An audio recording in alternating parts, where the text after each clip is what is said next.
और हमारे महबूब नेता जनाब गुलाम नबी आजाद साहब,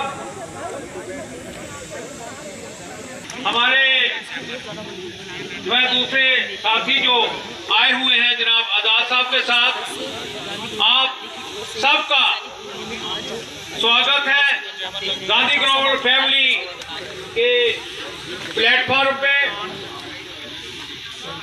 इस बीच में हमारे बीच में विवेक सेंका जी, श्री मनीष तिवारी जी, जनाब राज बब्बर जी, आप सबका जो है वो स्वागत है। आप मेंबर पार्लियामेंट हैं, आप अनंत शर्मा जी जो है वो डिप्टी लीडर हैं राज्यसभा के अंदर, और फार्मर मिनिस्टर डॉक्टर।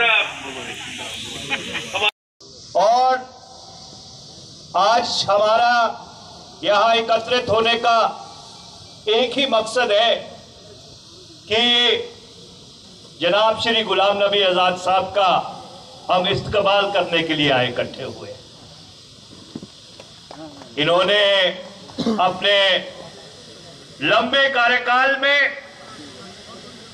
बहुत ऊंचे ऊंचे ओहदों के ऊपर इस मुल्क की सेवा की है, और गुलाम नबी आजाद साहब की शायद सबसे बड़ी पहचान इस लंबे सफर में और आज भी यही है कि ये कांग्रेस पार्टी के समर्पित कार्यकर्ता है। कांग्रेस इनमें बसती है, और शायद ये कहना गलत नहीं होगा, ये इस मुल्क में चंद उन लोगों में से है जो कांग्रेस के संगठन को पूरी तरह से समझते हैं, और शायद इस मुल्क का कोई ऐसा सूबा नहीं है जिसके ये 2-2, 3-3 बार प्रभारी ना रहे। और आज की तारीख में जब इस मुल्क के ऊपर संकट है, इस मुल्क की होंद को चुनौती दी जा रही है, वो जो भारत का ख्याल है जिसके ऊपर ये मुल्क आधारित है, उसको बदलने की कोशिश की जा रही है, तो शायद किसी भी समय से ज्यादा आज हमें जरूरत है श्री गुलाम नबी आजाद साहब की, उनके मार्गदर्शन की, उनकी संजीदा सोच की, कि इस देश की जो कश्ती है उसको दोबारा से किनारे पे पहुंचाया जाए। हमारा नेता कैसा हो, मैं रिक्वेस्ट करता हूं आजाद साहब से कि आप आइए इस स्टेज से के माध्यम से हम सब लोग जो अलग अलग जगहों से आए हैं इनको संबोधित कीजिए। मैं खासकर हुड्डा साहब को भी बताना चाहता हूं, आपने कहा ये, लेकिन ये जो आज की जो भीड़ है, हाथ खड़े कर करके गुलाम नबी आजाद साहब, गुलाम नबी आजाद साहब, हमारा नेता कैसा हो।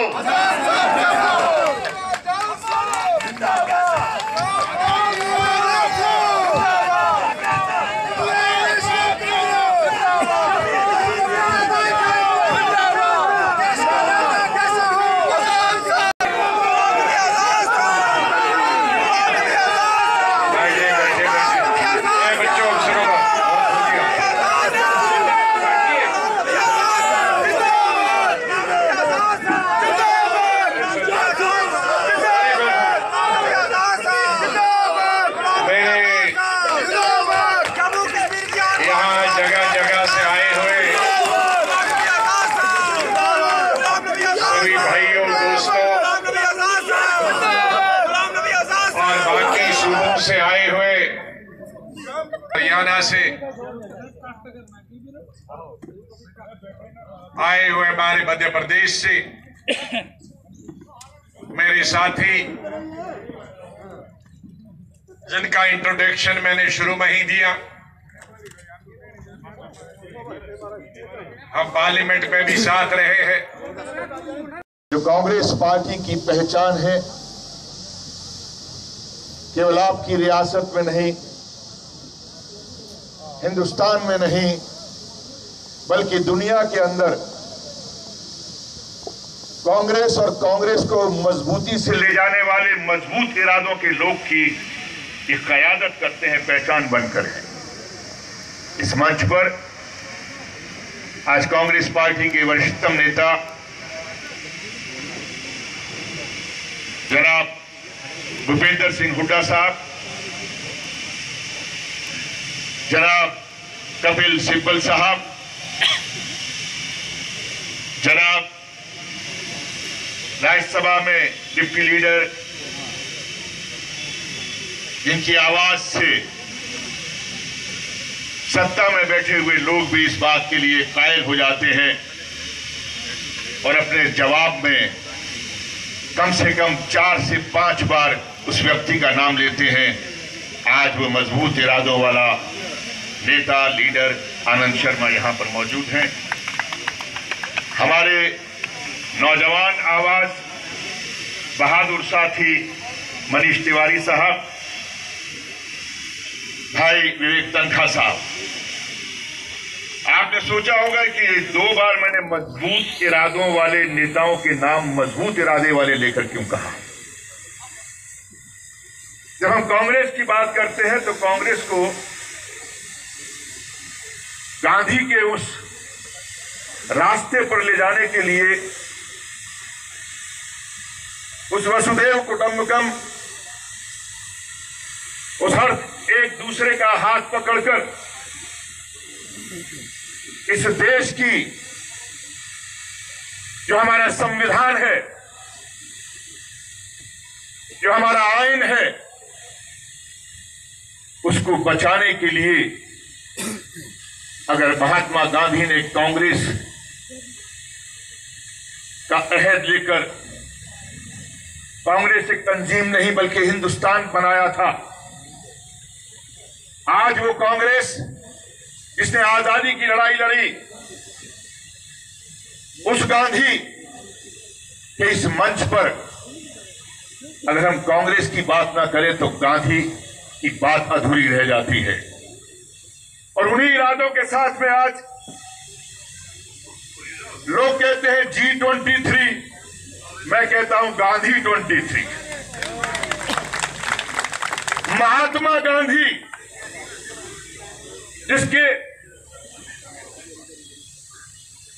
जिसके विश्वास के साथ में, जिसके इरादों के साथ में, जिसकी सोच के साथ में इस देश का आईन बना, संविधान बना, आज उसको लेकर चलने के लिए कांग्रेस के लोग मजबूती के साथ तैयार हैं।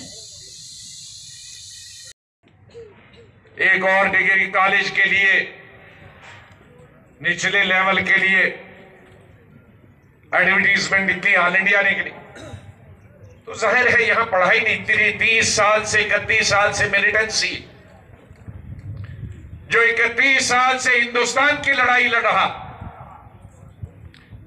मैं बधाई देना चाहता हूं कश्मीर को लोगों को भी, चिनाब वैली, राजौरी, पुंछ के लोगों को भी, कठुआ, सांबा, उधमपुर और जम्मू के विशेष रूप से, क्योंकि हमारा इंटरनेशनल बॉर्डर जम्मू, सांबा और कठुआ, यहां मिलिटेंट आके घुस जाते हैं। ये सब मिलिटेंसी का मुकाबला कर रहे हैं, देश की तरफ से, हिंदुस्तान की तरफ से जान देते हैं, लेकिन उसका सिला यही मिला कि स्टेट के टुकड़े हो जाएं, बेकारी बढ़ जाए, बेरोजगारी बढ़ जाए, यहां के उद्योग बंद हो जाए, यहां के टैक्स लगे। 30 साल से खाने के लिए पैसे नहीं है, तो एक टोल था हमारे, आज वहां पठानकोट से लेकर तिवारी जी यहां उधमपुर तक एक टोल था, वो भी खत्म किया था, आज 5 टोल लगाए। कहां से वो टोल के पैसे लगाए?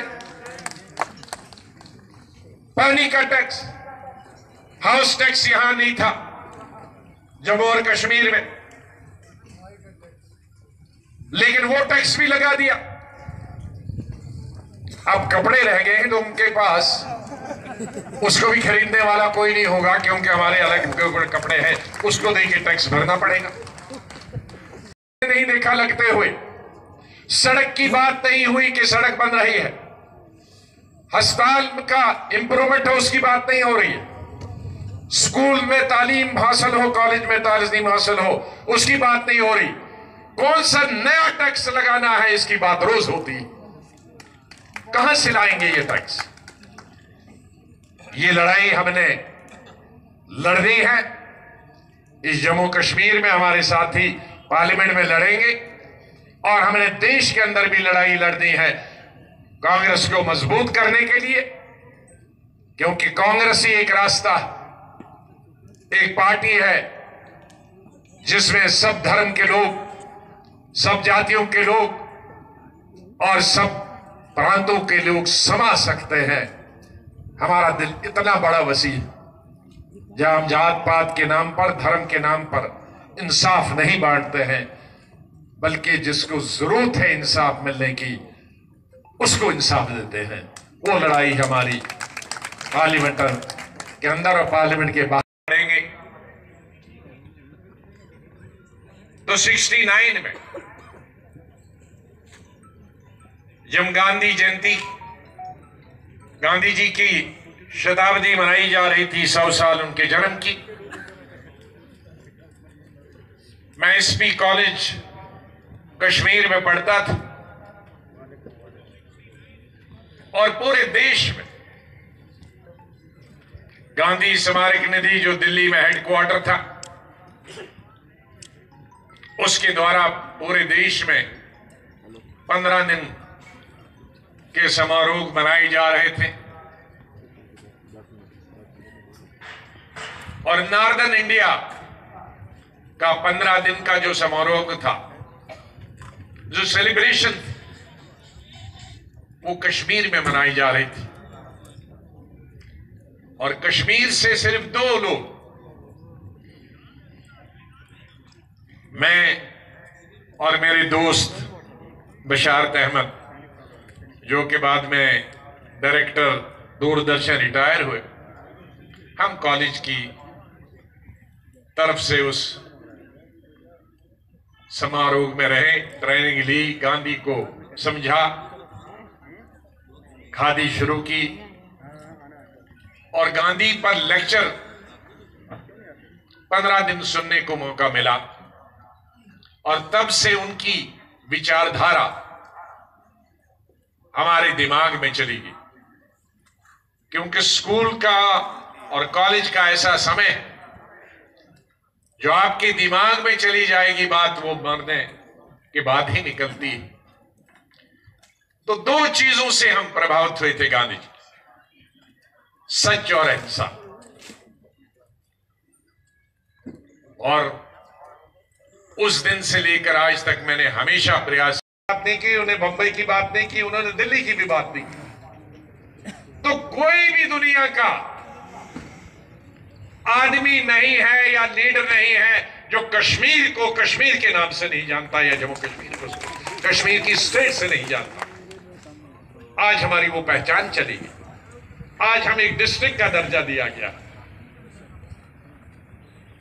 तो इसलिए हमारी लड़ाई वो भी जारी रहेगी पार्लियामेंट और पार्लियामेंट के बाहर कि हमें स्टेट हुड अपनी वापस चाहिए। और जब तक हमारे एमएलएज नहीं होंगे, चुने हुए नुमाइंदे नहीं होंगे, वो किसी भी पार्टी के क्यों ना हो, उनके ऊपर जिम्मेदारी हो। जब तक यहां चुने हुए नुमाइंदे मिनिस्टर नहीं होंगे, चीफ मिनिस्टर नहीं होंगे, ये बेकारी, बेरोजगारी, ये सड़कों की हालत, ये पानी की हालत, बिजली की हालत, ये स्कूलों की हालत, ये डिस्पेंसरीज की हालत, अस्पतालों की हालत और ये जहालत बराबर तारी रहेगी, जारी रहेगी, जब तक स्टेट के नुमाइंदे चुनकर नहीं आते तीनों खित्तों से, जम्मू कश्मीर और लद्दाख से। लेह का डिस्ट्रिक्ट यूटी चाहता था, लेकिन कारगिल का डिस्ट्रिक्ट बिल्कुल यूटी नहीं चाहता है, यूटी के खिलाफ। और जम्मू के लोग चाहे वो कांग्रेस का हो, नेशनल कॉन्फ्रेंस का हो, पीडीपी का हो, बीजेपी का हो, आरएसएस का क्यों ना हो, वो भी स्टेटहुड चाहता। अगर किसी एक में जरूरत है लीडर को किसी पार्टी की, वो कल स्टेटमेंट देगा कि मुझे स्टेटहुड नहीं चाहिए, कोई नहीं चाहता। तो ये ऐसा कोई कभी नहीं हुआ कि सब पार्टियां स्टेटहुड चाहती। सब पार्टियां, बीजेपी आरएसएस से लेकर नेशनल कॉन्फ्रेंस और पीडीपी से लेकर पैंथर पार्टी तक, सब चाहती है स्टेटहुड हो। और जम्मू में और कश्मीर में और लद्दाख में 2 और चीजें चाहिए। उसके बाद फिर बाद में मैंने स्टूडेंट लाइफ शुरू की और यूथ कांग्रेस किया। लिहाजा मुझे गौरव है कि मेरी राजनीति गांधी जी की विचारधारा से शुरू हुई थी और उसी के साथ हमारी जिंदगी भी उसी विचारधारा से खत्म हो जाए। इसलिए मेरे सामने कोई धर्म, कोई जाति, कोई ऊंच नीच का कोई सवाल पैदा नहीं। आपने, मुझे नहीं मालूम 2005 या 2006 में चीफ मिनिस्टर बनने के बाद सोपोर तहसील में मेरी पहली तकरीर हुई थी कश्मीर वादी में, चीफ मिनिस्टर बनने के बाद। तो मैंने उसमें एक ही बात की थी कि मेरी हुकूमत में अगर कोई वजीर या कोई ऑफिसर धर्म की बुनियाद पर, मजहब की बुनियाद पर, पार्टी की बुनियाद पर इंसाफ बांटेगा तो मुझे शर्म आएगी कि मेरी हुकूमत में ऐसा कोई आदमी।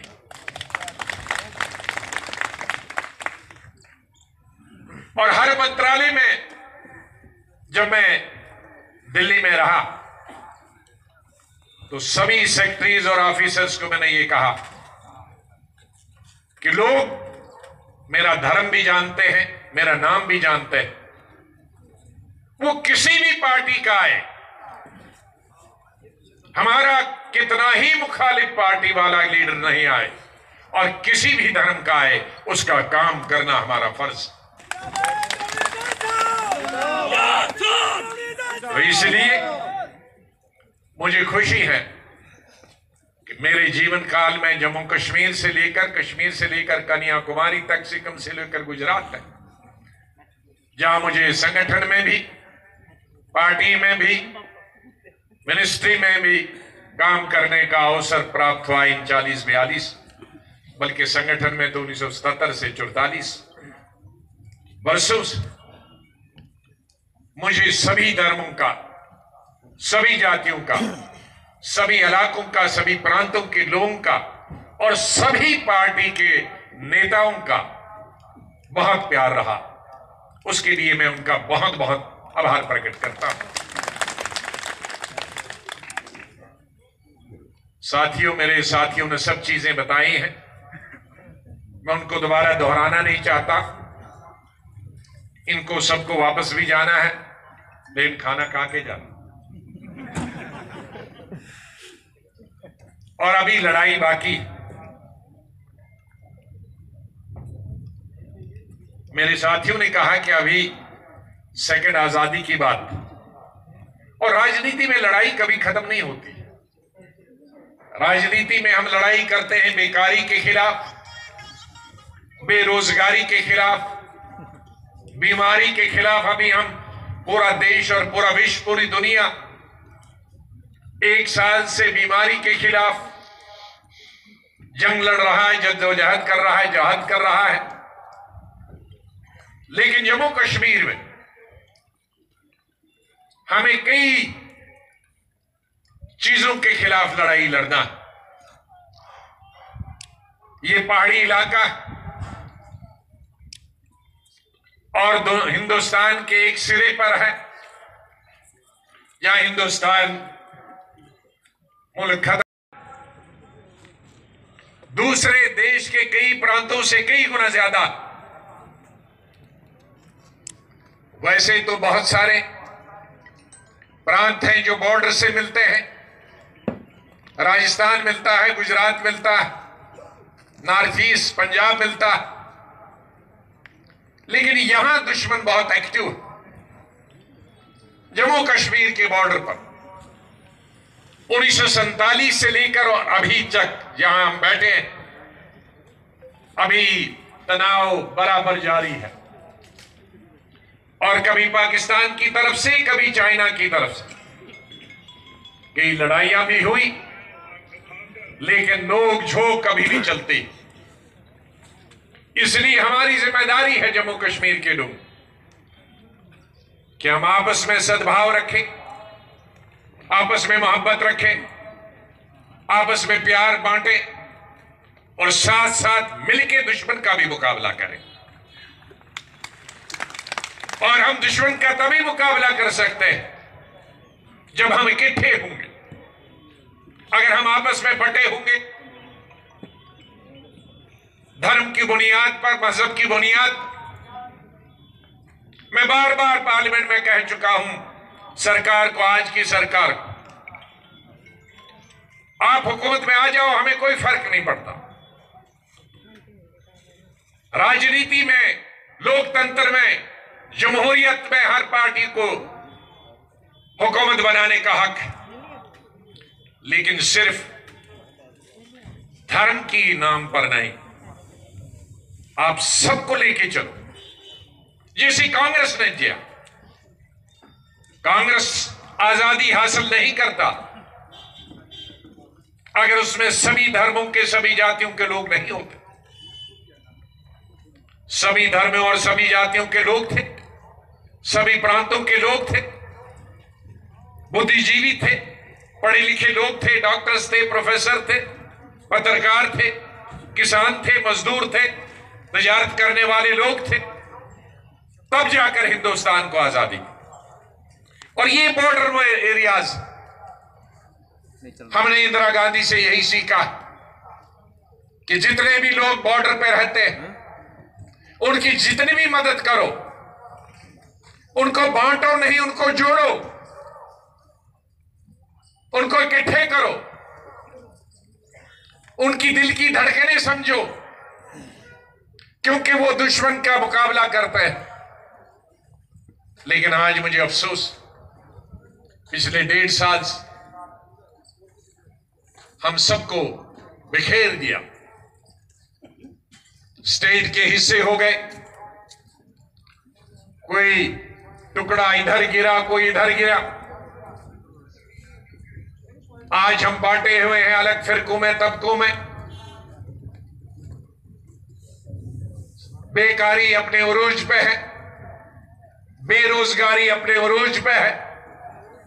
लाखों नौजवान पीएचडी करके, लॉ करके, एमए एमएससी करके